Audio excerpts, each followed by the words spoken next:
Welcome to Zwida Media. If you're new to this channel, please subscribe. Don't forget to like, comment and share. Here's a new video for today. Enjoy.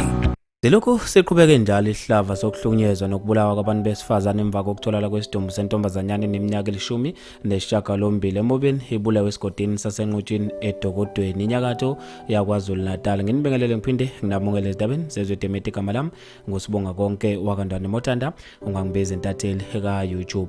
Namanje usashaqekile umndeni wentombazanyana eneminyaka 18 emva kokutholakala kwesidumbu sayo emobeni ibulawe esigodini sasenqutshini eDokodweni Kingindlovu enyakatho neKwaZulu Natal. Le ntombazane igama layo kube ukuthi uXola Impanzi bese kuphele isonto yanyamalala kanti kusolakala ukuthi iqale yadlengulwa nduba ibulawe yabe isiphoswa ezimobeni. Abantu babe nokuphawula kwahlukahlukene ngaso lesigameko njengoba bebephuma umkhosi belokho beyithungathe njalo. Uthobani kumbuthe kuyafana uzotholakala umenzi obubi bese lezi zinja ezingamaphoyisa ziyamdedela sekumele umphakathi uhlangane uzibulala isigebengu manje sikhathele abenzi bokubuza kaMajola cabuthe ngeyizonda le ndawo ubhuti wami bambulalela ekhaya wayehlala yedwa.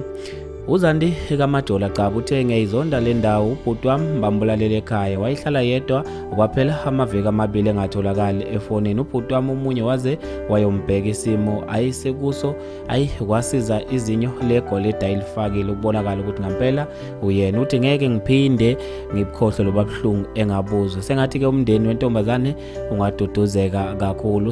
Usondondo Manqele uthe izinja labantu abadlengula beze bekhiphe imphefumulo engenacala. Usizwe khululeke uthe kwesinye isikhathi ngiyaye ngizibuze kungani njengendlu ensundi zizusana obuhlungu kangaka unembeza uqedwe yini endlwini emnyama uyambulala nje impela umuntu uze umphethe. Uzandinani uthe niyasebenza wemadoda kabe nihola malini ngalodoti enwenza bafethu maningi kakhulu ama-comment ngizofisa ukuzwa ukuphala kwakho ngalolu daba khona lapha kuyi-comment section. Mina nje ngiyathela YouTube sengibhopha kanje ngithi awungibambe evidweni elandelayo.